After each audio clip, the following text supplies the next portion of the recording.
M dimensional space में tensor एक n rank का मैथमेटिकल ऑब्जेक्ट होता है जिसमें n इंडिसेस हो, m to the power n components हो और वो एक ट्रांसफॉर्मेशन रूल को फॉलो करता हो। व्हाट एग्जैक्टली टेंसर को फर्स्ट टाइम पढ़ने पर हमारा रिएक्शन कुछ इसी तरह का होता है। लेकिन क्या सच में टेंसर को समझना इतना मुश्किल है? जबकि ज़्यादातर डेफिनेशंस में टेंसर को वेक्टर का जनरलाइज्ड फॉर्म बताया जाता है। लेकिन वेक्टर को समझना तो आसान है, फिर टेंसर को क्यों नहीं? इस वीडियो में हम टेंसर को इजी वे में समझने की कोशिश करेंगे।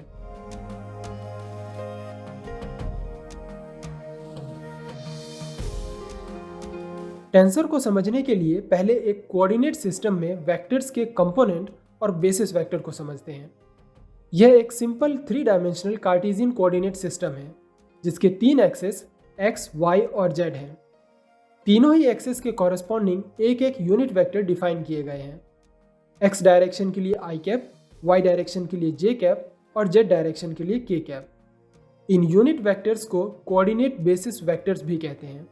इनकी लेंथ 1 होती है और इनकी डायरेक्शन एक्सिस की डायरेक्शन में होती है। अब बात करते हैं वेक्टर के कंपोनेंट्स की। इसके लिए एक वेक्टर ए बी कंसीडर करते हैं जो xy प्लेन में x एक्सिस से किसी एंगल पर है। इस वेक्टर के कंपोनेंट पता करने के कई तरीके हैं, जैसे कि वेक्टर का कंपोनेंट जानने के लिए वेक्टर को दोनों एक्सिस पर प्रोजेक्ट करना। इसके लिए वेक्टर से एक्सिस पर परपेंडिकुलर लाइंस ड्रॉ करते हैं जिससे हमें x और y दोनों डायरेक्शन में कंपोनेंट्स मिल जाते हैं। दूसरा तरीका है वेक्टर के पॉइंट O से पॉइंट B तक ट्रेवल करना। इसके लिए हमें पॉइंट A से x डायरेक्शन में i कैप का 3 टाइम्स और y डायरेक्शन में j कैप का 4 टाइम्स डिस्टेंस ट्रेवल करना होगा। ये 3 और 4 दोनों डायरेक्शन के कॉरस्पॉन्डिंग कंपोनेंट्स हैं। i और j कैप दोनों कंपोनेंट के लिए बेसिस वेक्टर्स हैं। एक और बात है कि वेक्टर सिर्फ लेंथ को रिप्रेजेंट नहीं करता बल्कि एरिया को भी डिफाइन करता है। इसे एरिया वेक्टर कहते हैं जिसकी डायरेक्शन सरफेस के परपेंडिकुलर होती है और लेंथ एरिया के प्रोपोर्शनल होती है। Now come back to our main topic. Tensor को समझने के लिए 3 अलग अलग एग्जांपल्स लेते हैं: टेम्परेचर, डिस्प्लेसमेंट और स्ट्रेस। सबसे पहले बात करते हैं टेम्परेचर की। मान लेते हैं कि वाटर का टेम्परेचर 300 केल्विन है, तो इस वाटर के टेम्परेचर को स्पेसिफाई करने के लिए हमें केवल एक नंबर यानी मैग्नीट्यूड की जरूरत है, किसी बेसिस वेक्टर की नहीं। ऐसी क्वांटिटीज स्केलर कहलाती हैं। कहने का मतलब है कि स्केलर को स्पेसिफाई करने के लिए सिर्फ एक कंपोनेंट की जरूरत है, किसी बेसिस वेक्टर की नहीं। हम कह सकते हैं कि स्केलर के लिए पर कंपोनेंट 0 बेसिस वेक्टर की जरूरत होती है। अब किसी 2 पॉइंट के बीच डिस्प्लेसमेंट की बात करते हैं। तो A से B के बीच का डिस्प्लेसमेंट स्पेसिफाई करने के लिए हमें डिस्प्लेसमेंट के मैग्नीट्यूड जो कि 5 है के साथ साथ डायरेक्शन की भी जरूरत होगी जो कि AB की डायरेक्शन में होगी। ऐसी क्वांटिटीज वेक्टर कहलाती हैं। सो एक वेक्टर को स्पेसिफाई करने के लिए कंपोनेंट के साथ साथ डायरेक्शन की भी जरूरत होती है। हम इस वेक्टर को इसके कंपोनेंट्स में ब्रेक कर सकते हैं। वेक्टर को कंपोनेंट में ब्रेक करने के लिए वेक्टर का एक्सेस पर प्रोजेक्शन लेने पर वेक्टर ए बी इक्वल होगा 3i cap plus 4j cap के। इसका मतलब वेक्टर ए बी को स्पेसिफाई करने के लिए 2 कंपोनेंट और हर कंपोनेंट के कॉरस्पॉन्डिंग एक एक बेसिस वेक्टर की जरूरत होती है। Basis vector i cap component 3 के लिए और j कैप कंपोनेंट 4 के लिए। इन जनरल एक 3 डायमेंशनल स्पेस में किसी वेक्टर की बात करें तो वेक्टर के तीनों कंपोनेंट के लिए एक एक बेसिस वेक्टर डिफाइन किया जाता है। इसका मतलब वेक्टर्स को स्पेसिफाई करने के लिए पर कंपोनेंट एक बेसिस वेक्टर की जरूरत होती है। अब एक बीम का एग्जांपल लेते हैं। हम इस बीम के सेंटर में मौजूद पॉइंट O पर स्ट्रेस फाइंड आउट करना चाहते हैं।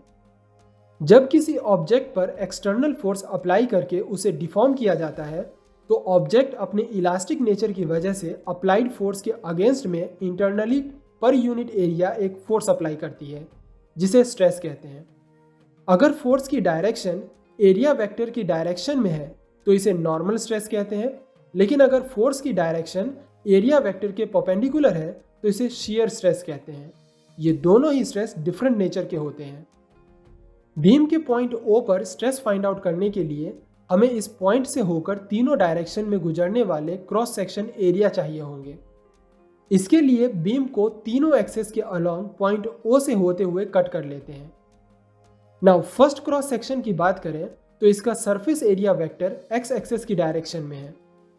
बीम के पिछले हिस्से पर फ्रंट पार्ट की वजह से लगने वाले स्ट्रेस की बात करें तो इस स्ट्रेस के तीन कंपोनेंट होंगे, सिग्मा XX, सिग्मा XY और सिग्मा XZ, जहां फर्स्ट सबस्क्रिप्ट एरिया वेक्टर के डायरेक्शन को, जैसे यहां क्रॉस सेक्शन का एरिया वेक्टर एक्स एक्सिस की डायरेक्शन में है, और सेकंड सबस्क्रिप्ट फोर्स की डायरेक्शन को बताता है।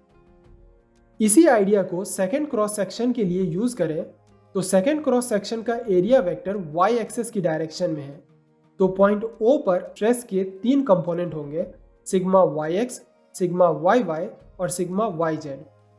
ठीक इसी तरह थर्ड क्रॉस सेक्शन का एरिया वेक्टर Z डायरेक्शन में है, तो पॉइंट O पर स्ट्रेस के तीन कंपोनेंट होंगे, सिग्मा ZX, सिग्मा ZY और सिग्मा ZZ। इस तरह से बीम के पॉइंट O पर लगने वाले स्ट्रेस के टोटल 9 कंपोनेंट्स हैं, जिन्हें 3x3 के मैट्रिक्स में अरेंज किया जा सकता है, जहां मैट्रिक्स के सभी कंपोनेंट्स में एक मैग्नीट्यूड और दो बेसिस वेक्टर हैं, एक क्रॉस सेक्शन के एरिया वेक्टर के लिए और दूसरा फोर्स के लिए। यहाँ यह सवाल हो सकता है कि हमने सिग्मा XX और सिग्मा YX को ऐड करके एक साथ क्यों नहीं लिखा, जबकि दोनों एक ही डायरेक्शन में हैं। भले ही दोनों कंपोनेंट्स में फोर्स की डायरेक्शन सेम है, लेकिन फिर भी हम इन्हें ऐड नहीं कर सकते क्योंकि दोनों कंपोनेंट में force different area cross section पर अप्लाई हो रहा है। सिग्मा XX में एरिया वेक्टर x डायरेक्शन में है, जबकि सिग्मा YX में एरिया वेक्टर y डायरेक्शन में। सिग्मा XX में एरिया वेक्टर और फोर्स दोनों सेम डायरेक्शन में है, जिससे मटेरियल में नॉर्मल स्ट्रेस प्रोड्यूस होगा, लेकिन सिग्मा YX में फोर्स एरिया वेक्टर के परपेंडिकुलर है, इसलिए शियर स्ट्रेस प्रोड्यूस होगा। यही वजह है कि दोनों कंपोनेंट के सेम डायरेक्शन में होते हुए भी उन्हें ऐड नहीं कर सकते, क्योंकि दोनों से प्रोड्यूस स्ट्रेस का नेचर डिफरेंट है। बीम के पॉइंट O पर स्ट्रेस को एक मैट्रिक्स की मदद से एक्सप्रेस करते हैं, जहां मैट्रिक्स का हर कंपोनेंट पर यूनिट एरिया पर फोर्स को बताता है। मैट्रिक्स के सभी 9 कंपोनेंट्स में एक मैग्नीट्यूड और दो बेसिस वेक्टर्स हैं। एक basis vector cross section area के लिए जिस पर फोर्स अप्लाइड है, और दूसरा अप्लाइड फोर्स की डायरेक्शन के लिए। इसका मतलब किसी पॉइंट पर स्ट्रेस के नेचर को स्पेसिफाई करने के लिए फोर्स के साथ साथ एरिया वेक्टर के डायरेक्शन का पता होना भी जरूरी है। इसे सिर्फ एक डायरेक्शन से स्पेसिफाई नहीं किया जा सकता। स्ट्रेस एक ऐसी क्वांटिटी है जिसे स्पेसिफाई करने के लिए पर कंपोनेंट दो बेसिस वेक्टर्स की जरूरत होती है। इस तरह हमने तीन तरह की क्वांटिटी की बात की, टेम्परेचर जिसे स्पेसिफाई करने के लिए पर कंपोनेंट 0 बेसिस वेक्टर चाहिए, डिस्प्लेसमेंट जिसे स्पेसिफाई करने के लिए पर कंपोनेंट एक बेसिस वेक्टर, और स्ट्रेस जिसे स्पेसिफाई करने के लिए पर कंपोनेंट दो बेसिस वेक्टर की जरूरत होती है। इसी तरह किसी मटेरियल की पीजो इलेक्ट्रिसिटी और स्टिफनेस को स्पेसिफाई करने के लिए पर कंपोनेंट 3 और 4 बेसिस वेक्टर्स की जरूरत होती है। इन सब को एक साथ टेंसर कहते हैं। अब एक बार फिर से टेंसर की डेफिनेशन की बात करें तो m डायमेंशनल स्पेस में टेंसर एक n रैंक का मैथमेटिकल ऑब्जेक्ट होता है, जिसमें n इंडिसेस हो, m to the power n components हो, और वो एक ट्रांसफॉर्मेशन रूल को फॉलो करता हो। टेंसर की इस डेफिनेशन का ब्रेकडाउन करें तो चूंकि मोस्ट ऑफ द टाइम हम 3 डायमेंशनल स्पेस में होते हैं, इसलिए m 3 होगा। बात करें टेंसर की रैंक की तो किसी टेंसर की रैंक कंपोनेंट को फुली स्पेसिफाई करने के लिए जरूरी बेसिस वेक्टर्स की संख्या होती है। चूंकि स्केलर के लिए पर कंपोनेंट 0 बेसिस वेक्टर की जरूरत होती है, इसलिए स्केलर एक 0 रैंक का टेंसर होता है। वहीं वेक्टर के लिए पर कंपोनेंट एक बेसिस वेक्टर की जरूरत होती है, इसलिए वेक्टर एक फर्स्ट रैंक का टेंसर है। जबकि किसी मटेरियल में स्ट्रेस को स्पेसिफाई करने के लिए पर कंपोनेंट दो बेसिस वेक्टर की जरूरत होती है, इसलिए स्ट्रेस एक सेकेंड रैंक का टेंसर है। इसी तरह पीजो इलेक्ट्रिसिटी और स्टिफनेस थर्ड और फोर्थ रैंक के टेंसर है, क्योंकि इन्हें स्पेसिफाई करने के लिए पर कंपोनेंट 3 और 4 बेसिस वेक्टर्स की जरूरत होती है। डेफिनेशन में कहा गया है कि n इंडिसेस के लिए m to the power n components होंगे। इसे वेरीफाई करें तो 3 डायमेंशनल स्पेस में स्केलर का रैंक 0 है, मींस 1 कंपोनेंट, वेक्टर की रैंक 1 है, मींस 3 कंपोनेंट्स, स्ट्रेस एक सेकेंड रैंक टेंसर है, means 9 components, piezoelectricity third rank का टेंसर है, तो इसमें 27 कंपोनेंट्स होंगे और स्टिफनेस में 81 कंपोनेंट्स होंगे। डेफिनेशन का लास्ट पार्ट है कि टेंसर एक ट्रांसफॉर्मेशन रूल को ओबे करता है। इसका मतलब है कि अगर किसी क्वांटिटी को अलग अलग फ्रेम में मेजर किया जाए तो भी क्वांटिटी की वैल्यू पर फर्क नहीं पड़ना चाहिए। भले ही उसके कंपोनेंट चेंज हो जाए, लेकिन वह क्वांटिटी सेम होनी चाहिए।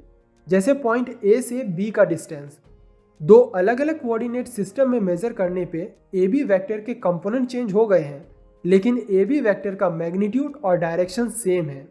यही वो ट्रांसफॉर्मेशन रूल है जो किसी टेंसर को मैट्रिक्स से अलग करते हैं।